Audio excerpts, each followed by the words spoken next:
Muy buenos días. En primer lugar, muchas gracias a la Asociación Dominicana de Industria Eléctrica y especialmente a su presidente Marcos Cochón por esta invitación a participar en este quinto foro anual de la asociación. La celebración de este foro en un momento en que el país se aboca a través del Consejo Económico y Social y en este caso voy a citar a Gustavo Montalvo, a buscar una solución definitiva a una de las mayores dificultades históricas que ha tenido el país, el suministro de energía eléctrica. Es una oportunidad, yo diría que es una gran oportunidad para presentar puntos de vista que lleven a feliz término la discusión sobre la problemática y solución de este importante sector.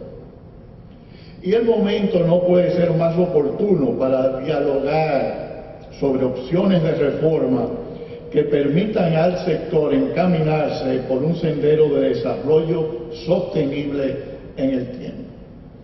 Antes de iniciar de lleno mi presentación, voy a hacer un pequeño detour histórico sobre el sector. En realidad, la reforma del sector eléctrico comienza con una unidad que existía en el Programa de Naciones Unidas para el Desarrollo, que era sobre políticas macroeconómicas. Y esa unidad, que primero éramos, una persona, yo, y después Marcos Cochón y Paola Carán, participó en gran parte de estas reformas a través del tiempo. En realidad, las medidas económicas del 90, cuando el país estaba postrado por una parálisis por la escasez de combustible, se tomaron en el Banco Central, en el 10º piso, entre esta unidad, el Secretariado Técnico de la Presidencia y Al Harberger de la Universidad de Chicago, quien le iba a presentar las propuestas al señor presidente de la República con el Banco Mundial. Un mes después, también esa misma unidad, pero ya era esa unidad, también por decreto impuso la reforma arancelaria que iba a cambiar la fase del país.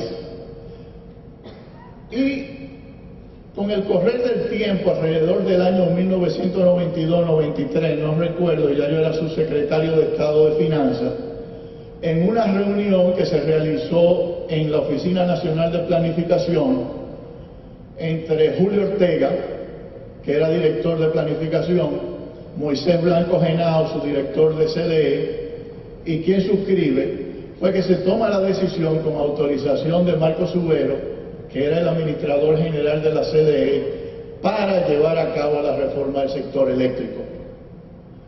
Se contrata a Sergio Lorenzini, chileno, y a su grupo para la redacción de la Ley General de la Electricidad, y luego también en una reunión que sostuvimos Marcelo Osorio y yo en el Banco Mundial en Washington, también se escoge la empresa que es Cooper & Lybrand, que haría la subdivisión del sector.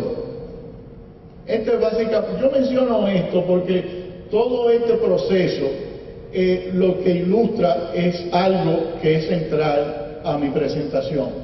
El país estaba postrado en una crisis porque el presidente Balaguer no aceptó una regla de precios que permitiera que se pudieran importar los combustibles a precios competitivos. Él decidió mantener precios bajos y por lo tanto hubo racionamiento. Lo mismo con la reforma arancelaria y tributaria. Los aranceles eran tan altos que nadie podía importar, y creo que el gobernador del Banco Central y en ese tiempo también uno de los asesores del Banco Central decidieron prohibir las importaciones. La situación se puso peor, y lo que hizo la reforma tributaria arancelaria fue simplemente poner los precios correctos. Y recuerdo como hoy, como a la 1 de la mañana, que estábamos reunidos con el presidente antes de tomarse la decisión, que le dije, señor presidente, vámonos por decreto. Y él me dijo, bueno, sí, porque si no todo el mundo se va a poner su flu. Esa fue la palabra que usó. Y yo le dije, mire, señor presidente, van a bajar los precios de todo, de la varilla, de todos los bienes de consumo general. Y lo que me hizo fue, lógicamente, la historia dice otra cosa.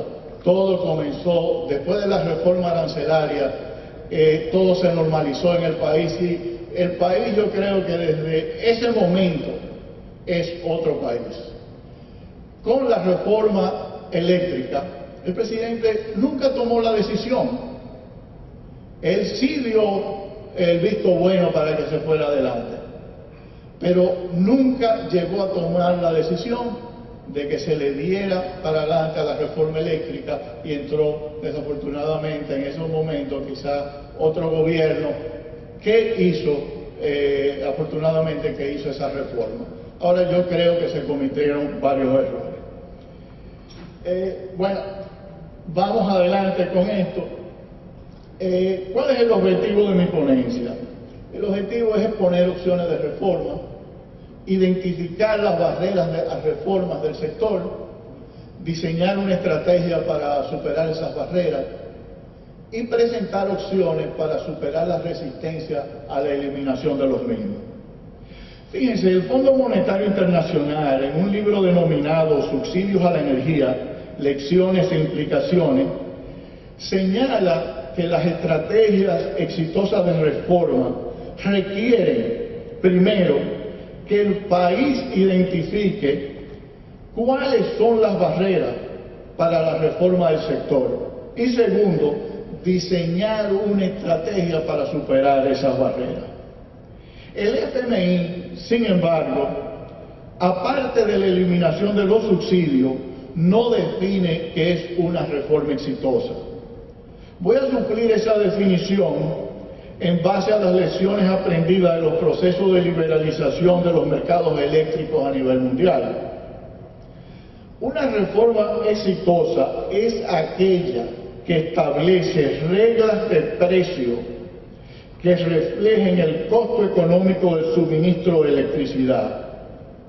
Es decir, precios que generen un flujo de caja suficiente para redituar a sus accionistas, cubrir los costos operativos, depreciación del capital, invertir en redes, medidores y tecnología para ofrecer cada vez mejores servicios a sus clientes y reducir el fraude de terceros, proveer a la sociedad de beneficios duraderos que aseguren que un porcentaje apropiado de estos beneficios sean compartidos con los consumidores a través de calidad y confiabilidad en el servicio. Satisfacer el 100% de la demanda con suficientes reservas de generación y producir impuestos al fisco, incluyendo aquellos que permitan capturar las externalidades negativas que resultan de producir electricidad. En resumen, un sector con valor presente neto positivo para todas las partes que participan en el proceso de generación, transmisión y de distribución y consumo de energía.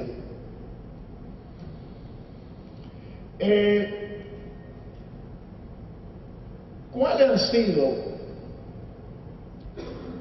los costos de no tener reglas económicas de precio? Sí. Sí. Sí. El costo para el consumidor de reglas de precio como las que existen actualmente es un alto racionamiento de la energía, baja calidad y confiabilidad del servicio. Durante la actual y pasada década, las EDES solamente han estado en capacidad de abastecer de forma continua el 82% de la demanda total de electricidad en el país. Y esto se traduce en frecuentes apagones y racionamiento de energía en los circuitos B, C y D, que suman 243 circuitos de un total de 601 circuitos. Tienen más de 477.000 clientes en esos circuitos. Y en los circuitos D se reciben alrededor de 4.320 horas al año de apagones, o sea, alrededor de 180 horas al día. Y eso estamos hablando en pleno siglo XXI.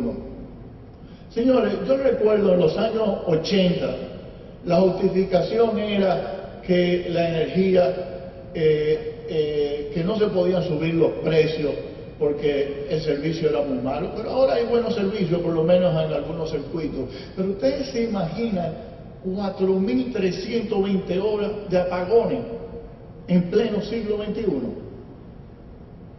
Es decir, ¿por qué no se le da la opción a la gente de 24 horas de energía y que ellos decidan qué consumir?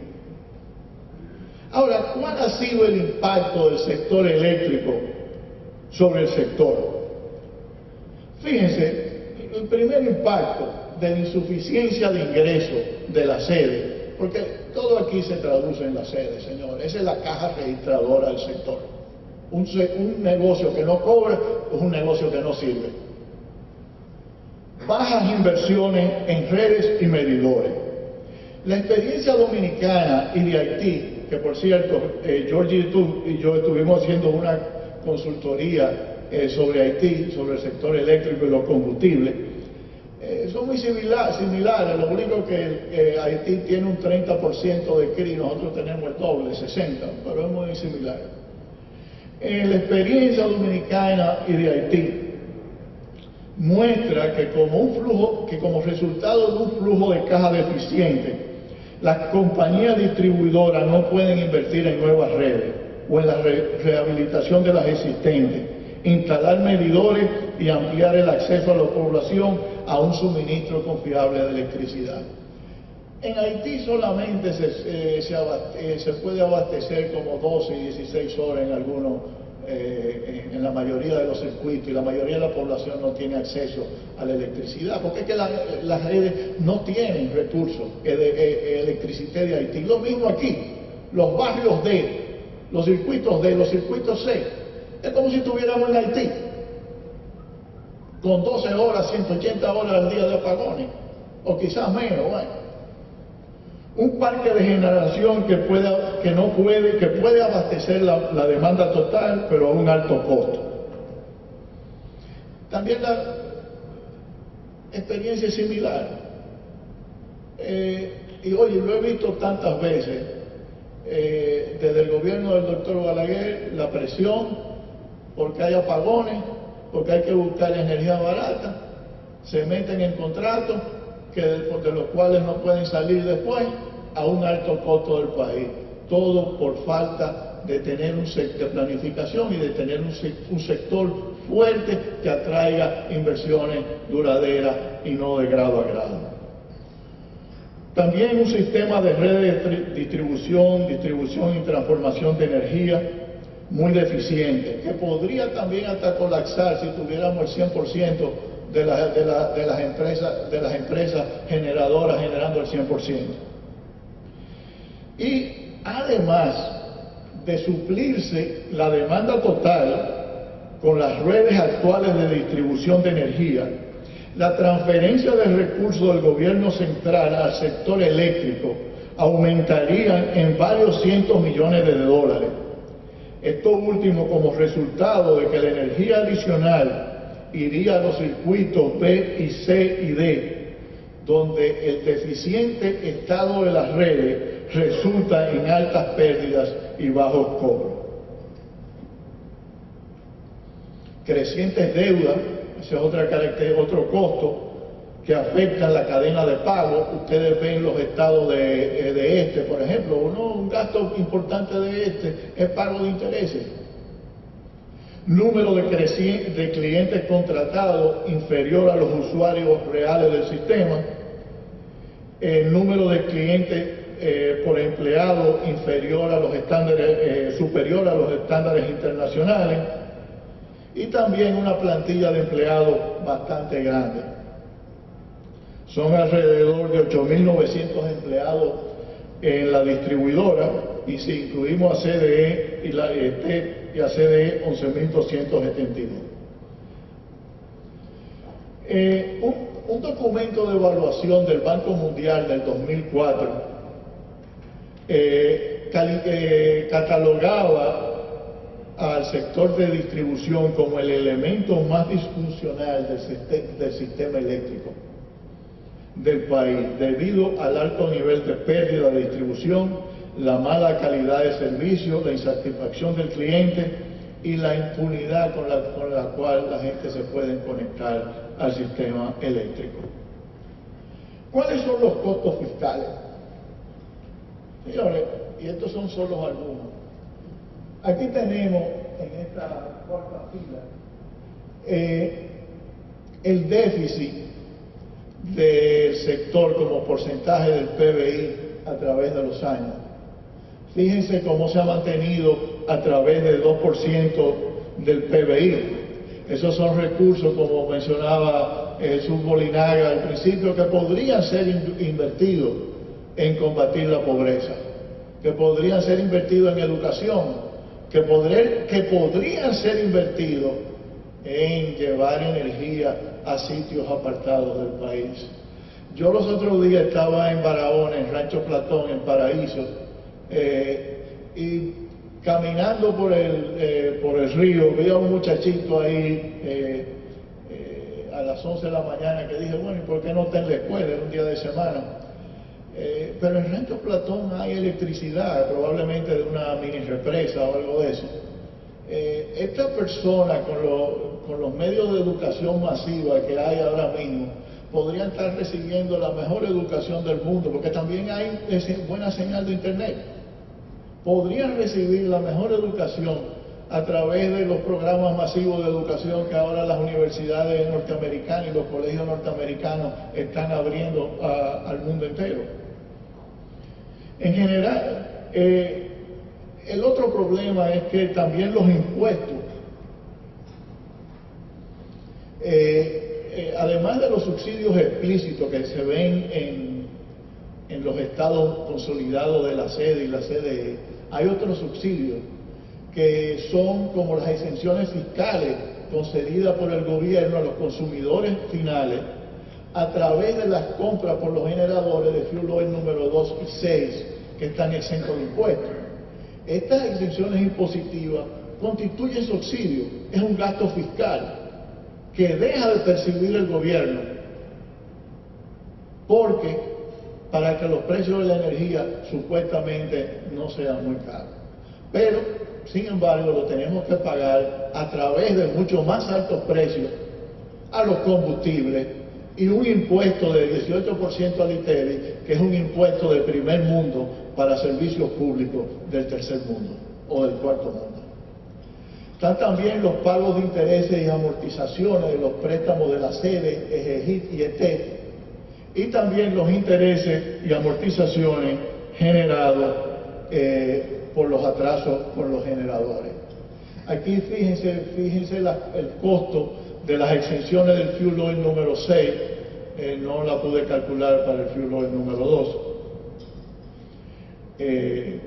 Pero aquí vemos que se le puede añadir un 0.5% más del PBI, y si ustedes le añaden también lo del fuel oil número 2, ya estamos casi por 3% del PIB. ¿Cuáles son los costos para la sociedad? Miren, estos costos son importantísimos, y yo les voy a decir por qué son importantes con mi propuesta, porque una de las propuestas que voy a hacer es que muchas de estas empresas podrían ser propiedad de todos nosotros. Primero, es que reduce el valor del mercado de las empresas del sector. El valor del mercado del negocio eléctrico y específicamente el de distribución disminuye. ¿Quién va a comprar empresas que pierden dinero? Mientras empresas como Brugal, Cervecería Nacional, Orange, Codetel y Tricón se pueden vender con altos beneficios para sus propietarios y también para el fisco, el valor de mercado de las empresas eléctricas puede ser hasta negativo. ¿Compraría usted, bajo el presente esquema institucional y de tarifas eléctricas, estas empresas a un precio positivo? Al menos que usted sea un masoquista, la va a comprar. Esa es la realidad. El otro es un bajo valor de mercado de las empresas de generación o mayores precios de venta de la energía generada para compensar por los riesgos que se incurren para operar en el mercado eléctrico dominicano. Y la matriz energética también es afectado por el desempeño financiero de la sede. Caso de Haití y República Dominicana, y lo que decía Jesús Molinaga, si tú tienes un sector de distribución con un flujo de caja suficiente para cubrir todos sus gastos y redituar a sus accionistas, aquí van a venir empresas de todo tipo a competir en el mercado eléctrico. En el año 1997, con la privatización, se hizo. Lo que pasa es que no se continuó porque no hubo capacidad, voluntad política para hacerlo.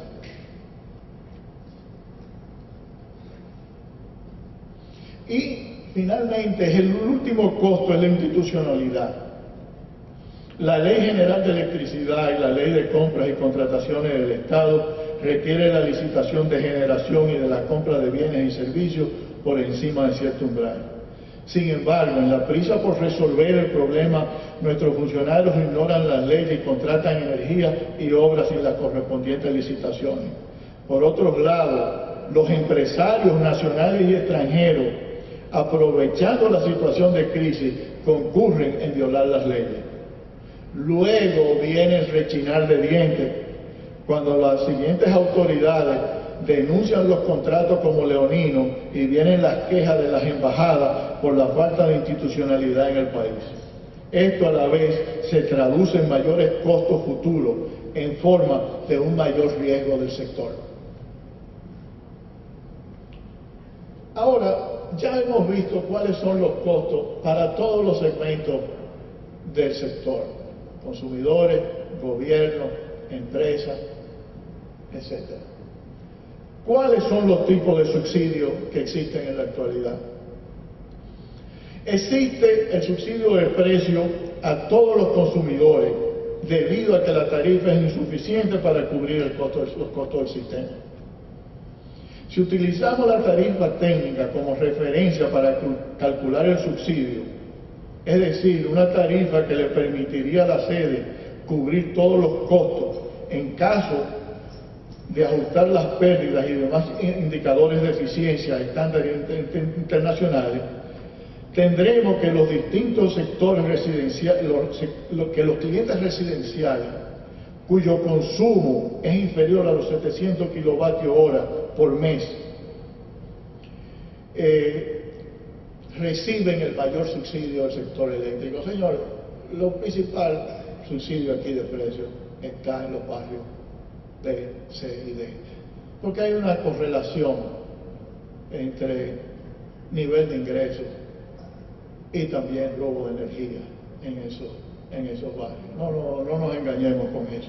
Y esa es una de las principales razones por las cuales los gobiernos han sido tan adversos a querer cambiar los precios. Porque los grandes aumentos de precios se van a concentrar en los consumidores de 0 a 300 kilovatios hora. Ahí es que está el problema. Pero estos no son los únicos subsidios. El consumo de energía a través de conexiones ilegales, el fraude alterando la medición de la energía consumida, la aplicación por parte de la sede de tarifas fijas, independientemente del volumen de consumo, y la baja de tasa de cobro, constituyen la principal fuente de subsidio del sector. Yo diría que alrededor de 2/3 de los subsidios vienen por eso. En realidad, un tipo que se está robando la energía, tú estás vendiéndole la energía a un precio cero. Tú se la estás regalando y como veremos después, esa es una persona que se va a oponer a cualquier reforma.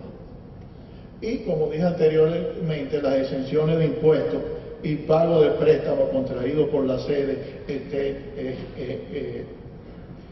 y EGI. En realidad, hay algo que se me olvidó mencionar. Como estas empresas todas pierden, yo creo que menos ETE y EGI, pero tampoco sé si pagan impuestos. Eso es otro costo para el sistema. No pagan impuestos sobre la renta. Eso como lo podríamos catalogar como un gasto fiscal, un subsidio. Entonces, ya con este panorama en mente, vamos a ver cuáles son los obstáculos a la reforma y por qué. El primer obstáculo es que los ciudadanos resisten el alza de precio de la electricidad. Es que percibimos al gobierno y a las empresas públicas como centro de dispendio, de creación de botellas y de corrupción. Por tanto, la población no confía en que el gobierno vaya a utilizar los ahorros que se producirían a través de la eliminación de los subsidios y el robo de la electricidad en actividades productivas para mejorar las condiciones de salud, educación, seguridad y transporte de los grupos de menores ingresos. Esto es especialmente cierto en nuestro país, con un historial de corrupción generalizado, poca transparencia en la conducción de políticas públicas y un manejo ineficiente del gasto público. Por ejemplo, a pesar de que el país ha pasado por 5 reformas fiscales en los últimos 8 años, la gente no percibe ninguna mejoría en los servicios públicos, ni en seguridad, ni en agua potable, ni en electricidad, ni en el manejo del transporte público y el tráfico que todos los días tenemos que enfrentar. Por ejemplo, educación, salud. Tomemos el caso de Sagrario Díaz, que es un barrio que está ahí detrás de la farmacia Brasil. Oye, Sagrario Díaz, yo cuando se estaba rehabilitando ese pequeño sector, tenía un consultorio médico, parece que público, que nunca, en las veces que fui ahí, lo vi abierto. Se pensionaba la experiencia de Medellín. Bueno, ¿por qué no mejorar? Que es algo de lo que me voy a referir más tarde. ¿Por qué no traspasar los beneficios de una reforma del sector en forma como proyecto como el que se hizo en Medellín? La segunda barrera es que todos nos beneficiamos de los subsidios, unos más que otros, pero todos nos beneficiamos de ellos. Para las autoridades gubernamentales no es un secreto que las reglas de precio en el sector de comunicaciones funcionan bien. Un sector de servicio público al igual que la electricidad. Todos sabemos que los teléfonos pagan impuestos sobre la renta, las telefónicas, sus clientes tributan un 18% del ITEVI, un 10% del selectivo de consumo y un 2% para el desarrollo de las telecomunicaciones. El pago de los salarios de sus empleados viene de los ingresos que producen esas telefónicas, su seguro médico y todo a eso. En el caso del sector eléctrico, ese no es el caso. Ahora, ¿qué pasa si todos nos beneficiamos de los subsidios? Si las autoridades tratan de ejecutar esas mismas reglas en el sector eléctrico, inmediatamente enfrenta protestas de grupos tales como los sindicatos, la clase media, alta y baja, así como de grupos empresariales con elevado consumo energético o las empresas de propiedad estatal y exportadores. Por lo general, rechazo de los grupos que más se benefician de los subsidios y que generalmente están muy bien organizados o también que pueden ser movilizados políticamente por los partidos políticos, como es el caso en los circuitos de los barrios carenciados. La tercera barrera a la reforma es el impacto que la eliminación de los subsidios podría tener sobre los grupos de bajos ingresos. Estos subsidios benefician principalmente a los grupos de ingresos más altos. Sin embargo, los pobres también se benefician de ello. Específicamente, la eliminación de los subsidios a la electricidad impactará adversamente a los clientes de bajos ingresos que consumen entre 0 y 300 kilovatios de electricidad, así como aquellos que la roban.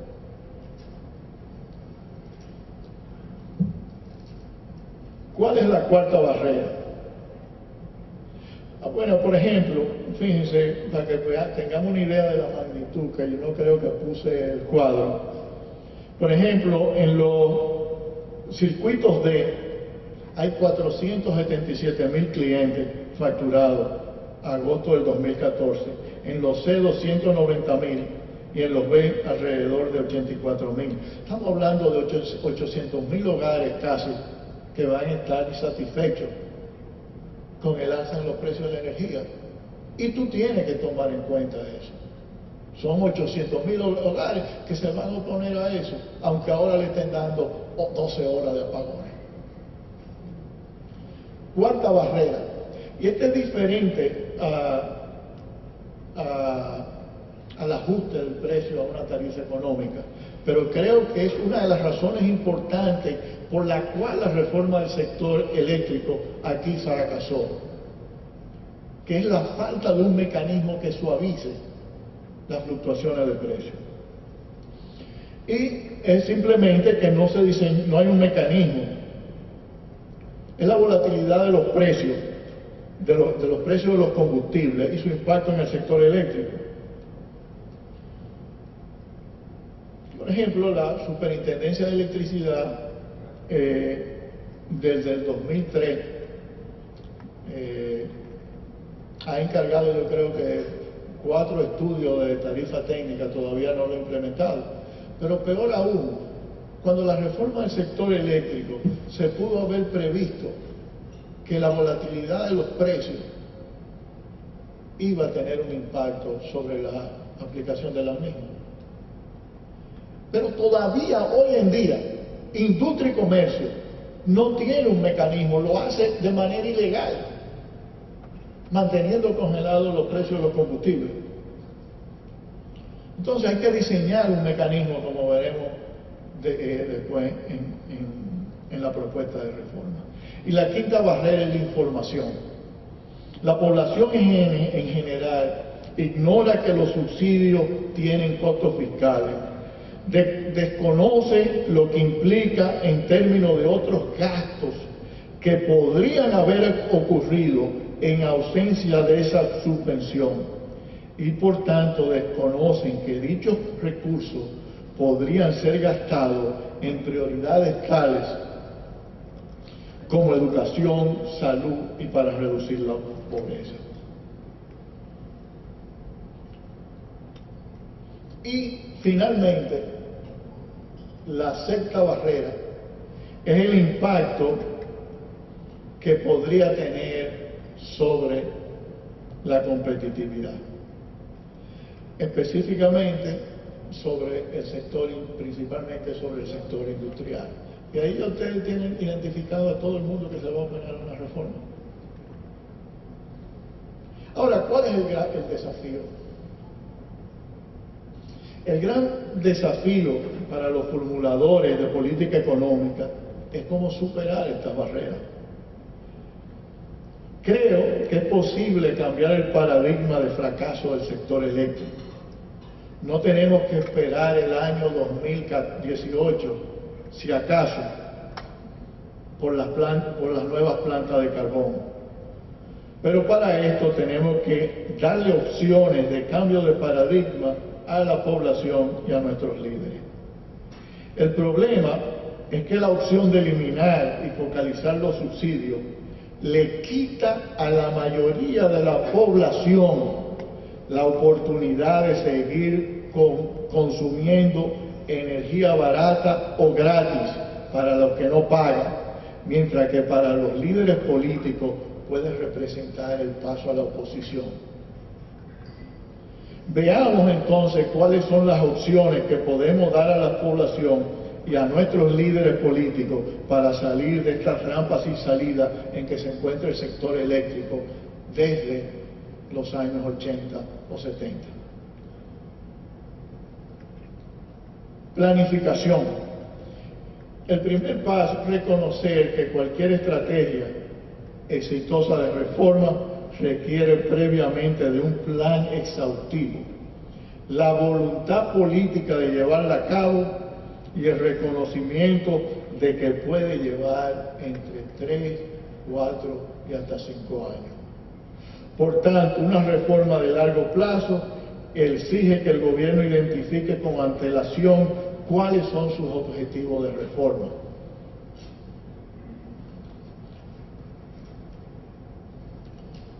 Específicamente, es el objetivo reducir o eliminar los subsidios, reducir el dispendio en el robo de energía, mejorar la calidad de servicio de los clientes, cuál es el calendario de reforma, cuáles son las medidas mitigadoras para los grupos de bajos ingresos, cuánto se ahorrará el gobierno y cómo va a emplear los recursos que se va a ahorrar y cómo lo va a utilizar en beneficiar a la población que va a ser perjudicado por esta reforma. Ahora, han habido estrategias exitosas de reforma. Por ejemplo, la reforma en las Filipinas muestra claramente que una reforma bien planificada puede eliminar los subsidios, que la privatización puede reducir la exposición fiscal del sector eléctrico, siempre y cuando se pueda eliminar los subsidios, la importancia de despolitizar el proceso de establecimiento de precios, las medidas de mitigación del impacto que sean efectivamente aplicadas, y el éxito de una reforma depende sobre todo de la voluntad política de llevarla a cabo. Y por eso fue que puse el ejemplo del doctor Balaguer con la reforma arancelaria y tributaria y la medida del año 1990, porque ahí en ese momento hubo la voluntad política de hacerlo. En realidad yo creo que quizás no tenía otra salida que no se hacerla. Se hizo y la mantuvo. Y desde el año 1990, desde cuando se lanzó el decreto de reforma arancelaria, hasta el año 1996, aquí no hubo un cambio en la ley tributaria que no haya sido dentro de la reforma del sector. No hubo un cambio, y cuando lo hubo en el 95, por un aumento de sueldo que aprobó el PRD, de una vez lo que se hizo fue corregir distorsiones en los impuestos selectivos del consumo, y que el presidente Balaguer ya sabía, desde que se hizo la reforma, de que eso estaba ahí listo para cualquier contingencia. Ahora, comparemos esto con la experiencia dominicana. Fíjense, la arquitectura de la reforma de la República Dominicana tenía todo para el éxito. Tenía la privatización o capitalización de los sectores de distribución y generación, la separación de los diferentes segmentos, la creación de un número de empresas de generación que podrían competir entre sí en base a los precios del despacho, y la creación de un mercado de mayoristas, la creación de instituciones regulatorias y de formulación de políticas. Ahora, ¿qué ocurrió? En primer lugar, el gobierno carecía de un plan para desmantelar los subsidios. Por tanto, tan pronto se produjeron los primeros aumentos en los precios de los combustibles, a correr fanáticos a fijar los precios de la electricidad. Segundo, no se creó un mecanismo de suavización de fluctuaciones de precios de los combustibles que hubiese permitido reducir el impacto y después gradualmente aumentar los precios. Tercero, se vendió la idea de que los precios disminuirían sin tomar en cuenta que el sistema tenía altas pérdidas y que la matriz de generación no se cambia de la noche a la mañana por obra de magia. Es decir, ahí uno tiene que estar preparado para una reforma, señores. Cuando la reforma arancelaria, nosotros nos sentamos por 3 noches seguidas con el presidente Balaguer, identificando cada punto, quién se iba a oponer, cómo iba a afectar a fulanito de tal, cuáles iban a ser las consecuencias. Oye, señores, estamos hablando de un hombre de 90 años. 3 noches como hasta la 1 de la mañana, yendo punto por punto del código armonizado, viendo cómo prepararse para la contingencia y cómo negociar después. Y cuarto, la CIE carecía de independencia para fijar precios y todavía carece de ello. Y ustedes lo pueden ver con una decisión que tomó la CIE sobre los precios al principio del presente gobierno. Y finalmente, la falta de voluntad política. Entonces, ¿cuál es un aspecto importante para tú reformar al sector? Es la comunicación. Y no estoy hablando aquí de anuncios en los estadios del país ni en las emisoras de radio. Me refiero al trabajo arduo de reunirse con las comunidades afectadas, a explicarle el alcance, costo y beneficio de las medidas a implementarse, así como una comunicación constante con la Junta de Vecinos y líderes comunitarios de la inversión de los ahorros que resultarán de la eliminación de los subsidios a esas comunidades. Por ejemplo, Edesur tiene un equipo social de primera calidad. Y eso lo pude ver, por ejemplo, durante los proyectos de rehabilitación. Gente que sabe hacer su trabajo. No es que no hay el personal, lo hay.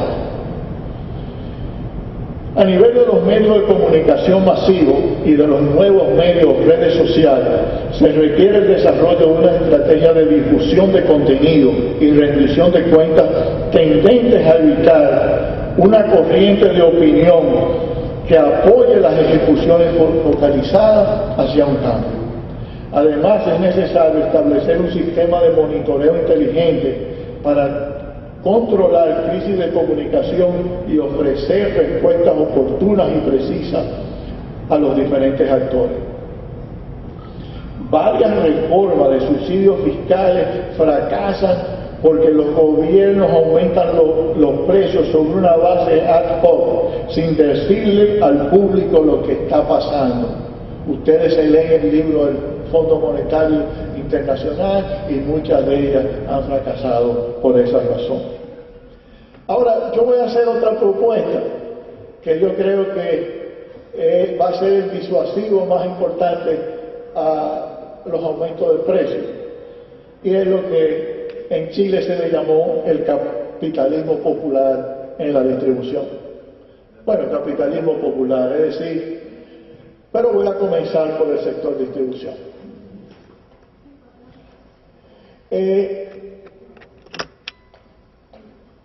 Una solución al problema es traspasar la propiedad patrimonial de las empresas de distribución del sector eléctrico a todos los sectores de la población, de forma que sean los mismos ciudadanos y comunidades que hoy se oponen a la salsa de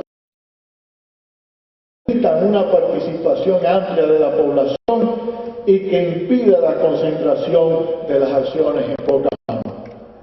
Obviamente, ningún dominicano cuerdo invertiría dinero en compañías que cobran solamente el 64% de la energía que suministran a sus clientes y cuyos resultados financieros siempre están.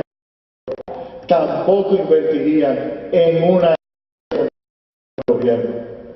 Por tanto, previo al traspaso patrimonial de estas empresas, es necesario reestructurar la administración para que exista una gestión profesional y despolitizada de la sede. Para este fin, procedería de la siguiente manera: conformar una junta de directores para regir todas las compañías distribuidoras, compuesta por reconocidas figuras públicas nacionales e internacionales.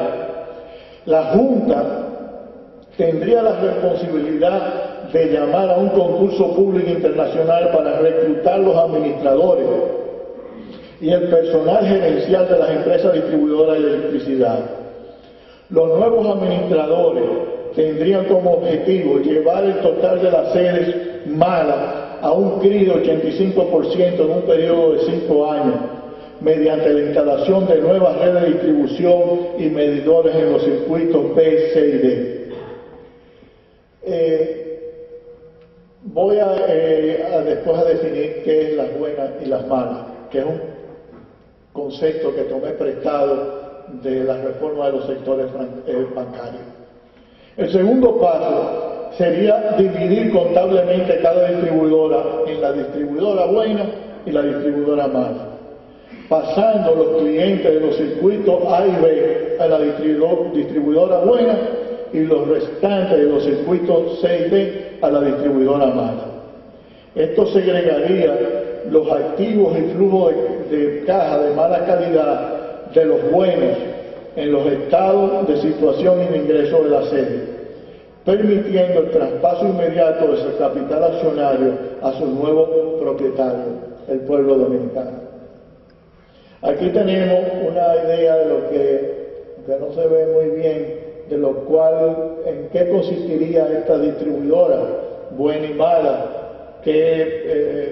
los criterios de performance que tiene, los números de clientes y todo ese tipo de cosas, y la energía que suministra. Pero vamos a concentrarnos en la reforma. Ahora, la capitalización de la sede mediante la emisión de acciones tendría varios beneficios. Primero, crearía un dinámico mercado de acciones en la República Dominicana, que podría servir de ejemplo al sector privado dominicano, que aún opera a nivel de empresa familiar en lo que se refiere a transacciones de acciones. Segundo, la rehabilitación de los circuitos C y D no va a requerir de endeudamiento externo, pues los recursos generados para la capitalización se invertirían en la rehabilitación de redes y en el mejoramiento de los servicios a los usuarios finales. Y por último, el costo del endeudamiento sería cero, porque esos recursos se utilizarían para mejorar las redes.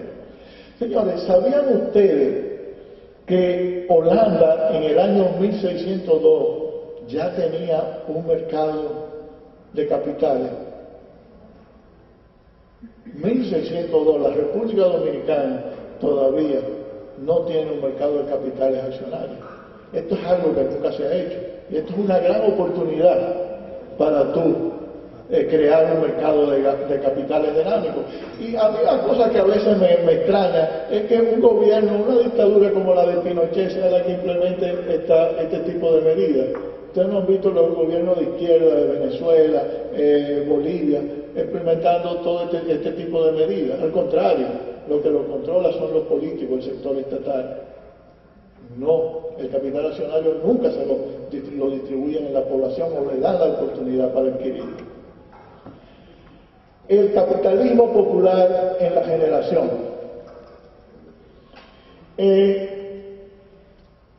Yo tenía algo ahí que lo mismo que en el caso anterior es diseminar el capital. Fíjense, yo tengo entendido que el gobierno informalmente trató de lograr que las AFP invirtieran en la planta generadora, pero todas ellas rehusaron. Ellas le dijeron: no, nosotros te prestamos, pero nosotros no vamos a invertir. Y la razón es obvia. La AFP sabe que estas plantas generadoras se pueden convertir en las Itabo y en las Jaina cuando eran propiedad gubernamental, es decir, que eran empresas que tenían que ser subsidiadas o que no podían operar porque no aparecía una pieza de $2,000 o $3,000 para comprarla.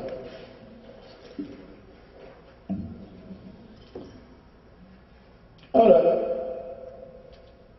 como dije anteriormente, como en el caso de la distribuidora, nadie va a invertir dinero en una planta generadora cuyos precios pueden ser administrados con criterios políticos en detrimento de sus accionistas.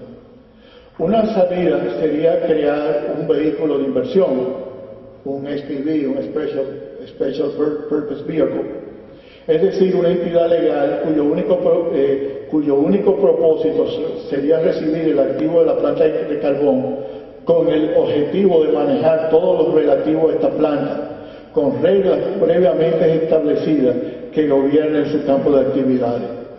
Esta planta podría ser manejada por un fondo fiduciario local, de la misma manera que se administran las plantas capitalizadas, simplemente que ahora sería un 100%, no un 50%. Que por cierto, en la reforma del 90, esta unidad en la que participaba Marco Colchón, también Francisco Méndez, propuso que se privatizara totalmente el sector. Pero lógicamente eso era algo que el sistema político parece que no podía digerir. Un obstáculo que puede enfrentar este proyecto es la percepción pública que las plantas están sobrevaloradas.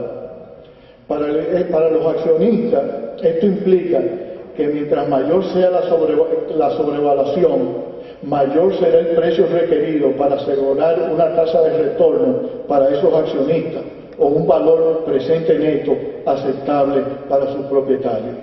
Si este es el caso, que yo no lo sé, el gobierno y la sociedad tendrían que asumir una pérdida al vender las acciones de esta planta de generación. La creación de un vehículo de inversión y diseño de una entidad legal que asegure los intereses de sus accionistas puede tomar tiempo. En el ínterin, la construcción de las plantas de carbón tiene que continuar. El gobierno podría recurrir a precios interinos en moneda nacional, que ya lo hizo en moneda extranjera. Y yo creo, aunque no es del tema, oye, una de las lecciones que nunca aprendemos, no ten deuda en moneda extranjera. Oye, no acabamos de aprender y todavía estamos contratando préstamos en moneda extranjera porque es más barato que la nacional. Pero parece que para mantener la tasa de cambio. Un gobierno podría recurrir a préstamos en moneda nacional de los fondos de pensiones, bancos comerciales, hasta tanto se concluya la construcción de la planta. Y se puede diseñar todo el andamiaje legal para pasar la propiedad de esta planta a la población mediante la venta de acciones. Debido a la magnitud de esta inversión, tan pronto se instituya un vehículo especial de inversión, será necesario invitar a accionistas institucionales locales como empresas generadoras, inversionistas externos y la población en general. Esta planta, administrada por el sector privado, sería rentable desde su inicio. Si en el gobierno, en el pacto eléctrico, se accede a un serio proceso de reforma de la distribuidora y de los precios, como el que presento aquí, no habrá problema en atraer inversionistas para participar en el capital accionario de estas plantas. Tercero, tarifa técnica. Miren, la experiencia internacional muestra que los ajustes de tarifa deben realizarse de manera gradual para reducir la resistencia de la población a la eliminación de los subsidios. Particularmente mi experiencia, pero aquí, bueno, vamos a irnos por la experiencia internacional. Yo siempre he creído en aumentos repentinos. Se hizo con la reforma arancelaria, se hizo en el 90, se hizo con la reforma tributaria del 92, y las otras que se han hecho en las cuales he podido participar, en la flotación de la tasa de cambio en el 90 también, todo se hizo de repente. Ahora, en el sector eléctrico todo se hizo y nadie se quejó. El país volvió a la normalidad bastante rápida. Pero vamos a irnos con la experiencia internacional. Porque la sociedad de ese entonces era otra. Y el presidente Joaquín Balaguer era un hombre que podía, que era capaz de sumir al país en una crisis política, como en el periodo en 90, ¿cuál fue? 86-90, y luego renacer como ave de fénix e implementar uno de los programas de reforma más agresivos de liberalización que ha visto la República Dominicana en su historia. Entonces, dado el panorama político que vivimos en la actualidad, los cambios en la sociedad dominicana y la experiencia internacional, que considero que podemos trillar un camino intermedio que incluya cambios súbitos y graduales. Esto también se justifica por la correlación que existe entre el consumo de energía y la composición socioeconómica de las personas que viven en los diferentes tipos de circuitos. También por la resistencia de la población a absorber fuertes cambios en los precios de la energía eléctrica. Entonces, yo lo que voy a proponer es ajustes inmediatos en los circuitos A. Es decir, que se adopte la tarifa técnica en los circuitos A inmediatamente, pero que concomitantemente la Superintendencia de Electricidad sea penalizada por la suspensión de servicios, de acuerdo a lo que dice la ley, que sea penalizada, y que los consumidores, mejor dicho, no que la superintendencia sea penalizada, sino que la sede tenga que compensar a los clientes de esos circuitos. Entonces, que se vaya a tarifa técnica inmediatamente. Los aumentos de precios en los circuitos C y D, miren, yo no he mencionado los B, porque los B son pocos circuitos, que podrían ser rehabilitados y llevados a circuitos A. Ahora, miren, la sede tiene toda la información de la distribución de los clientes, ¿saben?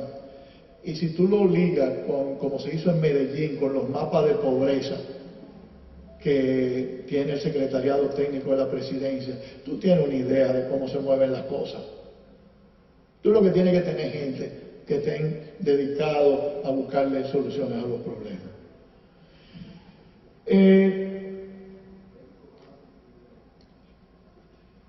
En el caso de los circuitos D, tendría que haber un proceso de rehabilitación. Ese proceso de rehabilitación va a tomar un periodo largo de tiempo. Puede tomar, yo creo que 3 o 4 años.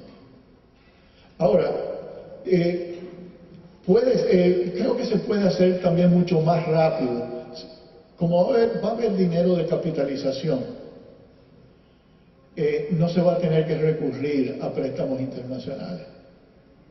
Entonces, miren, los préstamos con el BID, Banco Mundial, toman muchísimo tiempo y una burocracia tremenda.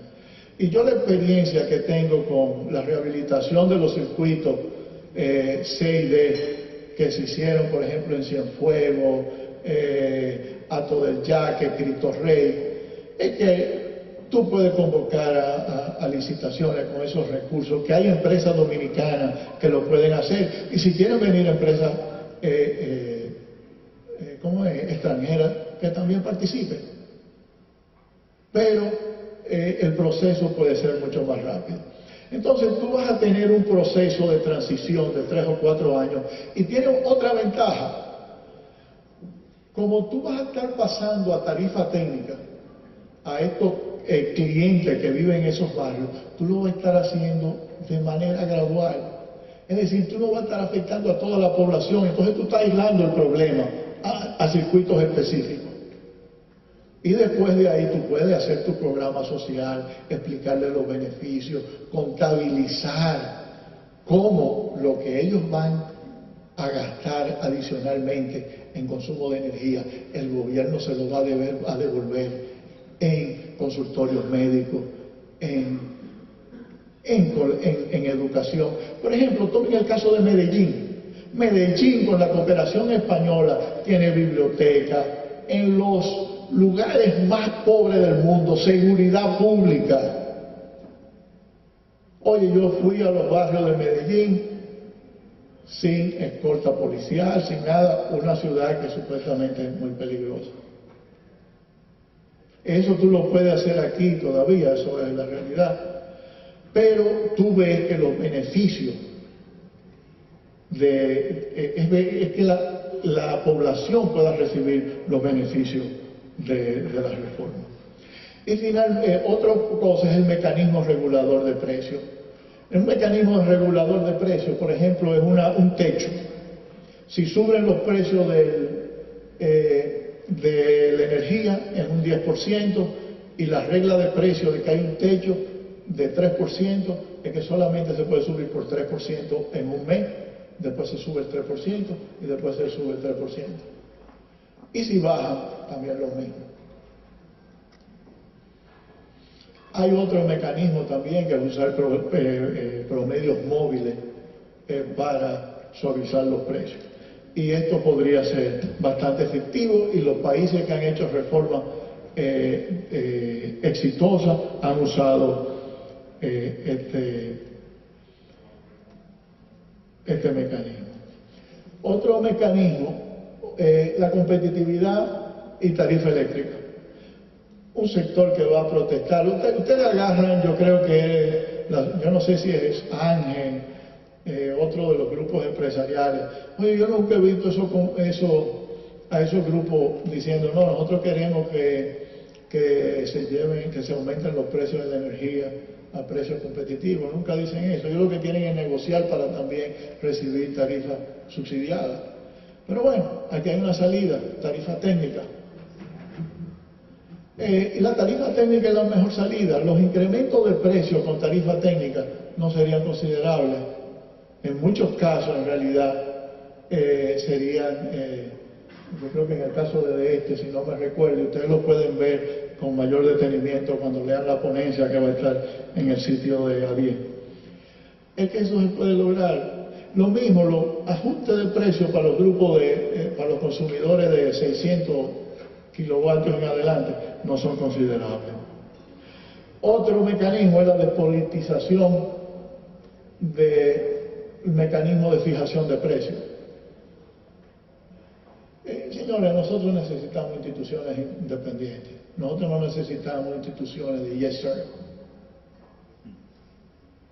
Necesitamos que el mecanismo se despolitice completamente y que haya un mecanismo de aplicación de la tarifa automática por estas empresas, y que el papel de la superintendencia, ya que no ha podido ejecutar su rol, sea simplemente confirmar que los cálculos se hicieron bien.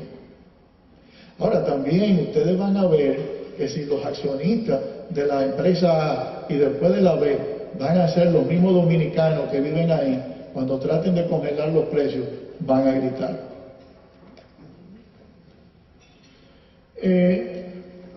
Miren, yo aquí quisiera, también las distribuidoras, que es algo muy importante que se va a tener que tomar en cuenta, es que las distribuidoras son diferentes y que por tanto van a requerir diferentes calendarios de precios. EDE es una empresa, por ejemplo, que manejada eficientemente, es decir, con un CRI de 85%, podría lograr el equilibrio operacional sin necesidad de ajuste de tarifa. Fíjense, yo estoy hablando operacional, cubrir sus gastos de energía y sueldos y salarios, y no recuerdo si incluía la definición financiera. Por ejemplo, a un 85% de eficiencia, los ingresos de EDF ascenderían a 570 millones de dólares, mientras que por sus gastos en compra de energía serían de 551, para un superávit operativo de 18.6 millones. Fíjense aquí, yo creo que los cálculos que yo tenía para una consultoría que hice con una empresa, aquí era del año 2012, fíjense que esto es una empresa que por su matriz energética, si fuese operada eficientemente, tendría un superávit operativo. Fíjense ahí el daño que se ha hecho en este país al no invertir en las redes. Aún hasta las negociaciones con el Fondo Monetario Internacional. Señores, nosotros, yo no sé si ustedes han visto, es como salir a la guerra sin saber para dónde tú vas. Tú vas a negociar con el Fondo Monetario y tú no sabes la realidad de tu sector. Tú pudiste, se pudo haber negociado este tipo de cosas. Dame un periodo de transición y dile a los multilaterales en ese tiempo que me ayuden. El caso de Edenorte es diferente. Edenorte tiene una matriz mucho más cara. Pero fíjense que lo que dejó esta empresa de percibir por deficiencia de tarifa, que yo creo que es los 175 y los 160 millones de dólares. Entonces, los aumentos de tarifa serían aún mucho menores. Tú solamente tendrías que aumentar la tarifa para lograr el equilibrio operacional por un monto menor. Entonces, ahí que viene la importancia de redes. EDESUR en menor medida, pero en EDESUR también tiene una matriz un poco más cara. También tienen diferentes números de circuito A, todo ese tipo de cosas, y eso tiene que tomarse en cuenta. Bueno, señores, para no seguirlo cansando, quiero terminar. Excúsenme, pero tenía que poner mi punto de vista. Fíjense, la obligación del gobierno no es garantizar precios bajos a la población. Los precios de los combustibles, cualquiera que sea su tipo, son tan volátiles e impredecibles que es imposible garantizar precios bajos. Cuando Collentry se contrató, fue bajo la expectativa de menores precios del fuel oil número 2. Recuerden qué pasó después. AES recibió un susto cuando los precios del gas natural aumentaron al inicio de sus operaciones. Lo que hoy se considera una jugada maestra pudo haber sido una metida de pata igual que Collentrix. Ayer el New York Times reportaba que el costo de la energía solar es de 5.6 centavos de dólar y eólica de 1.4 centavos. Eso es un estudio de Lazafre. Hace unos años esta energía solo era factible con exenciones tributarias. El carbón que hoy adoptamos debido a que es barato podría estar sujeto a un impuesto al carbón en el futuro, lo que podría hacer menos atractiva esta forma de generación. Ya China y los Estados Unidos llegaron a un acuerdo para reducir la contaminación ambiental a nivel mundial. El próximo paso es negociar para un carbon tax, un coal tax, para reducir la contaminación. Y eso es una posibilidad de la cual cualquier reforma tiene que tener en cuenta. Las plantas de carbón no son una panacea para energía barata. Recordemos que el Itabo, como dije anteriormente, fue construido bajo la misma premisa que la actual. Sin embargo, su producción, como la de Jaina, mermó por falta de inversión estatal en ella. El deber del gobierno es asegurar precios económicos de venta de energía, de forma tal que las empresas de distribución, transmisión y generación agreguen valor a la sociedad con beneficios a sus accionistas, pago de impuestos al fisco y un medio ambiente sano. Esto no es imposible. Solo se necesita la visión, la planificación y la voluntad política para lograr un sector competitivo y sin subsidios. Muchísimas gracias.